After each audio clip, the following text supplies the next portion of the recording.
adik-adik, selamat siang. Gimana kabarnya hari ini? Semoga semuanya sehat ya. Hari ini kita mau beribadah kepada Tuhan, kita mau bersyukur kalau kita masih dikasih kesempatan untuk boleh bersama-sama beribadah. Cici undang semuanya untuk bangkit berdiri, kita mau angkat pujian Bapa Engkau sungguh baik. Dengan sikap sungguh-sungguh semuanya angkat pujian.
Bapa kami yang di surga, kami naikkan syukur kami di hadapan Tuhan atas kasih yang Tuhan berikan kepada kami. Tuhan tidak pernah meninggalkan kami. Tuhan selalu memelihara kami. Tuhan selalu menyertai kami. Sebentar kami akan memulai ibadah hari ini. Sungguh kami rindu beribadah kepada Tuhan, merenungkan firman Tuhan. Hanya di dalam nama Tuhan Yesus kami berdoa. Amin. Cici mau sapa sekali lagi, selamat siang adik-adik. Hari ini kita mau bersyukur kalau hari demi hari selalu ada pemeliharaan Tuhan. Kalau hari demi hari selalu Tuhan menyertai kita semua. Kita mau angkat satu pujian, hari berganti hari di dalam hidupku. Ingin selalu menyanyi, memuji namanya. Hari berganti hari di dalam hidupku, ingin selalu bernyanyi, memuji namanya.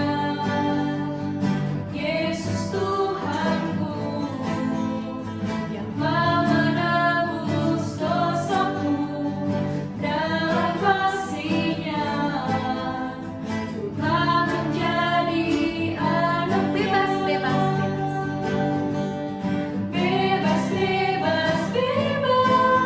oleh darah Tuhan Yesus. Oh, bebas, sekarang dan selamanya. Hari berganti hari di dalam hidupku,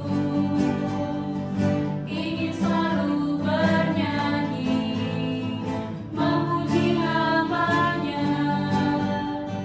Yesus Tuhanku yang telah menebus dosaku, dalam kasih-Nya ku telah menjadi anak bebas, oleh bebas oleh darah Tuhan Yesus. Oh, bebas, sekarang dan selamanya. Nah, tadi lagu ini bilang kalau kita ini sudah bebas oleh darah Tuhan Yesus. Ya, Tuhan Yesus datang ke dunia mau mati di kayu salib. Dan Tuhan Yesus gak cuma mati, tapi Dia bangkit. Nah, Cici mau ajak kita semua untuk selalu ingat cinta kasih Tuhan. Ingat pengorbanan Tuhan di atas kayu salib. Bila ku ingat cinta Tuhanku, ku tidak mau mundur lagi. Bila ku ingat cinta Tuhanku, ku tidak mau mundur lagi. Bila ku ingat cinta Tuhanku, ku tidak mau mundur lagi. Sungguh tidak mau, ku tidak mau mundur lagi. Sungguh tidak mau, ku tidak mau. Bila ku ingat cinta Tuhan, bila ku ingat cinta Tuhanku, ku tidak mau mundur lagi. Bila ku ingat cinta Tuhanku, ku tidak mau mundur lagi. Sungguh tidak mau, ku tidak mau mundur lagi. Sungguh tidak mau, ku tidak mau. When I remember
kita, tapi kita mau undang Tuhan Yesus di dalam hati kita.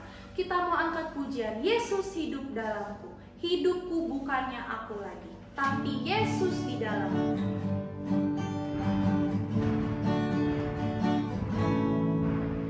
Hidupku bukannya aku.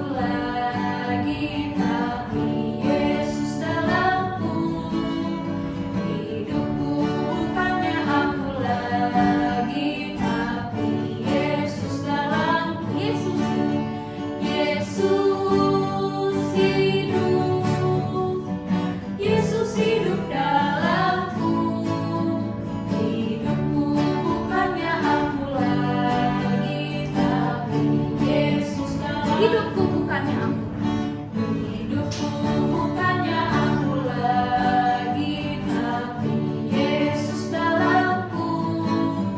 Hidupku bukannya aku lagi, tapi Yesus dalamku. Yesus hidup, Yesus hidup dalamku.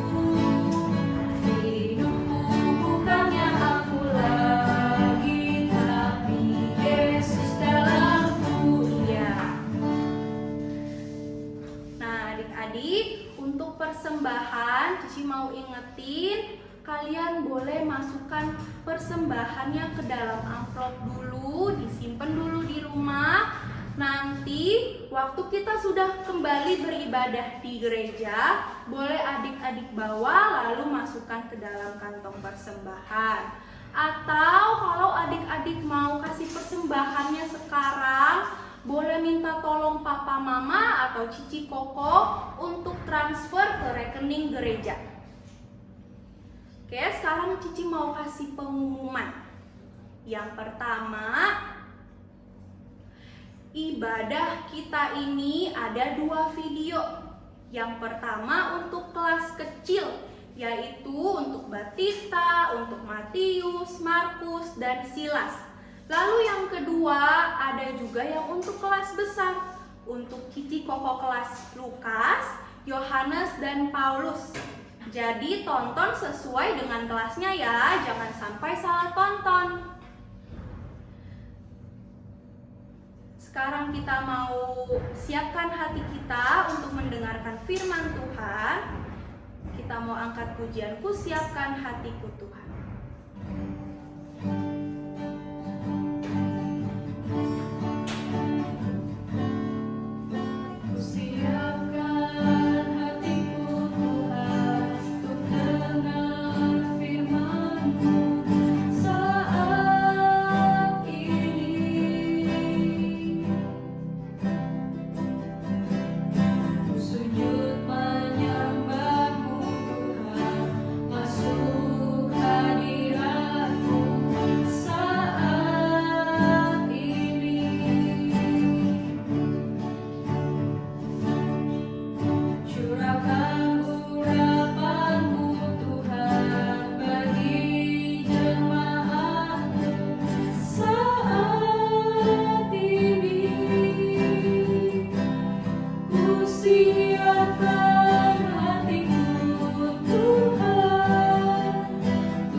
mati siang mendengarkan firman Tuhan.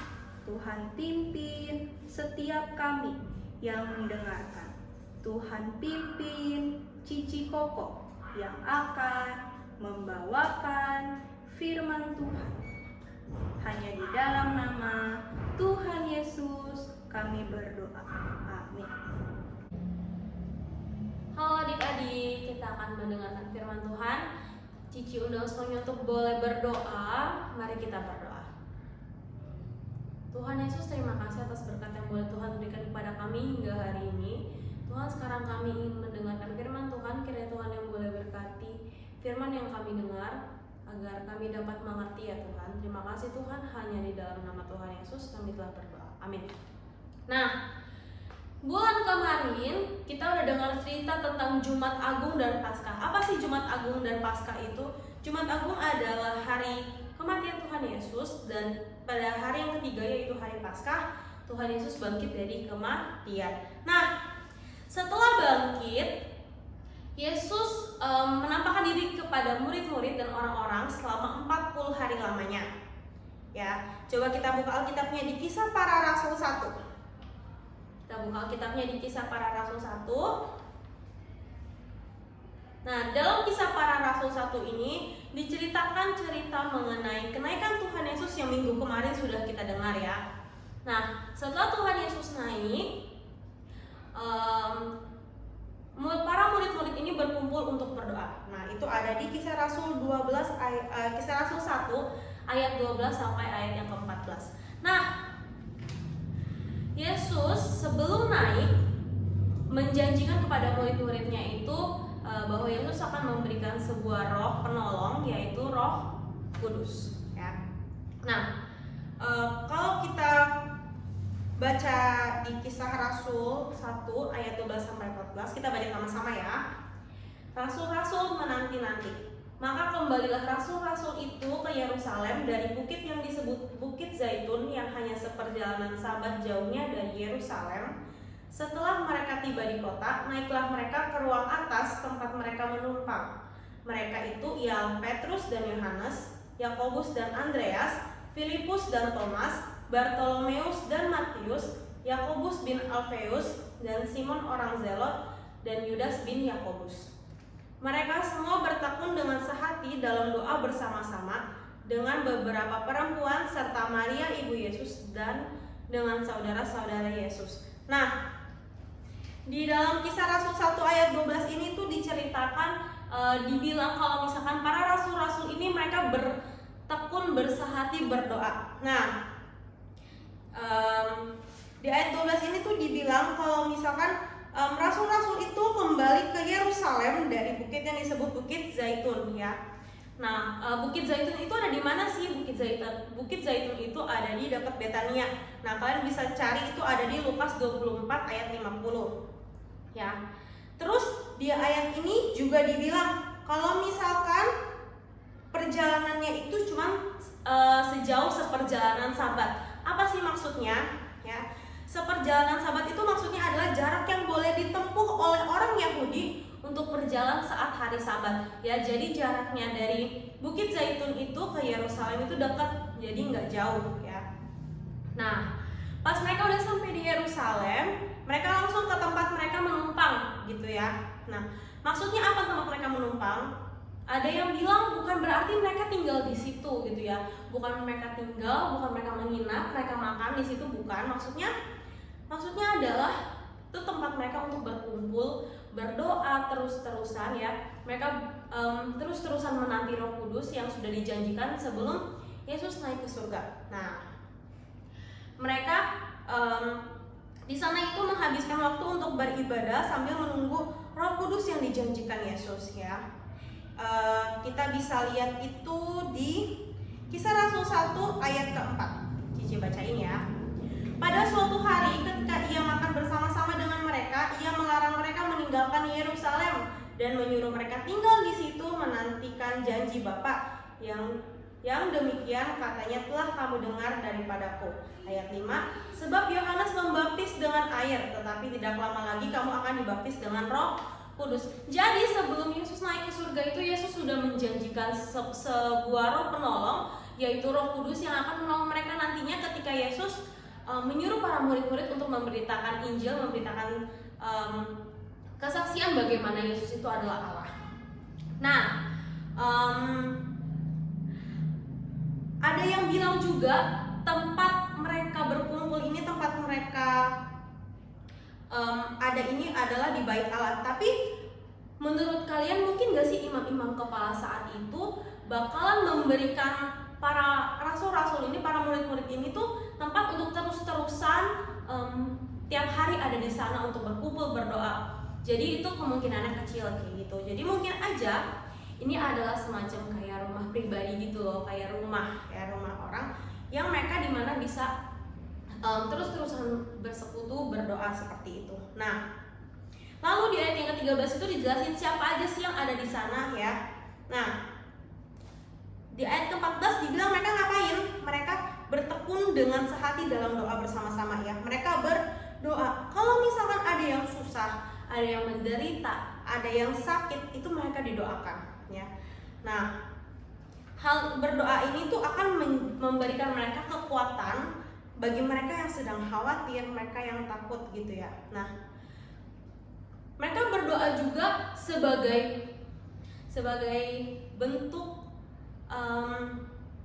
komitmen mereka terhadap janji yang akan Tuhan berikan juga kepada mereka ya. Ya, Tuhan telah mengutus murid-muridnya untuk melakukan suatu pekerjaan besar, yaitu apa? Memberitakan firman Tuhan ya. Nah, dan sebelum mereka mulai pekerjaan itu, mereka harus bertekun di dalam doa ya. Jadi para rasul-rasul ini harus terlebih dahulu berkomitmen untuk bekerja di dalam Tuhan, untuk menjadi saksi Kristus, baru nanti Roh Kudus akan dicurahkan. Nah, Roh Kudus ini akan turun ketika orang-orang berdoa. Mereka berpikirnya seperti itu karena mereka melihat kejadian pas Yesus dibaptis oleh Yohanes Pembaptis ya. Itu ada di ayat 5, Kisah Rasul 1 ayat 5. Sebab Yohanes membaptis dengan air, tetapi tidak lama lagi kamu akan dibaptis dengan Roh Kudus. Jadi mereka berpikir ya, waktu Yesus dibaptis, Yesus berdoa lalu ada Roh Kudus gitu ya. Jadi mereka berpikir kita harus terus-terusan berdoa biar nanti Roh Kudus juga turun ke kita seperti itu ya. Nah, Roh Kudus itu datang untuk apa sih? Coba kita lihat di ayat 8 ya. Tetapi kamu akan menerima kuasa kalau Roh Kudus turun ke atas kamu, dan kamu akan menjadi saksiku di Yerusalem dan di seluruh Yudea dan Samaria dan sampai ke ujung bumi. Itu maksudnya adalah murid-murid diberikan Roh Kudus sebagai roh penolong mereka, sehingga ketika mereka bersaksi tentang Kristus, mereka bersaksi tentang Allah yang hidup, para murid itu jadi nggak takut gitu ya. Karena selama ini mereka tinggal di dalam ketakutan yang sangat amat ketika Yesus mati gitu ya. Para murid-murid pun setelah Yesus mati itu mereka kembali ke pekerjaan lama mereka, dan mereka tidak berani memberitakan Injil seperti itu gitu ya. Nah, makanya adanya Roh Kudus ini sebagai penolong bagi para murid untuk memberitakan Injil. Nah, kita itu harus seperti murid-murid yang selalu terus bertekun di dalam doa gitu ya. Allah ingin umatnya itu bertekun di dalam doa agar apa? Ya, karena doa itu tuh adalah cara kita berkomunikasi dengan Tuhan gitu ya. Nah, jika kita bertekun di dalam doa, ya kita terus-terus meminta kepada Tuhan, kita yakin dan percaya Tuhan pasti akan kasih. Seperti dalam Matius 7 ayat 7. Coba dibuka kitabnya, Matius 7 ayat 7.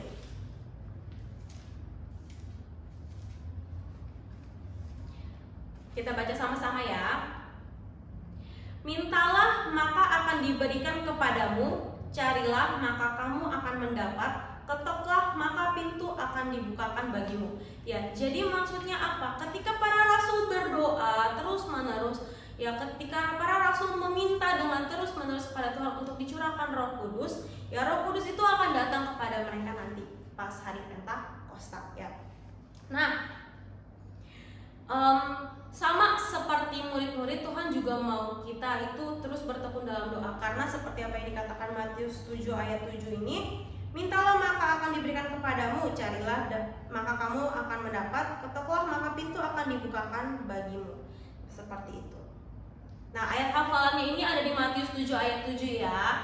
Oke, nanti ayat hafalannya dikasih ke guru kelasnya masing-masing. Seperti itu. Mari kita berdoa. Tuhan Yesus, terima kasih atas firman yang boleh kami dengar. Tuhan, kiranya kami boleh terus setia di dalam Tuhan. Kami boleh terus bertekun berdoa kepada Tuhan, meminta permohonan kami. Tuhan, ajarlah kami untuk selalu terus di dalam Tuhan, ya, ajar kami untuk selalu berpegang pada Tuhan. Terima kasih Tuhan, hanya di dalam nama Tuhan Yesus kami telah berdoa. Amin.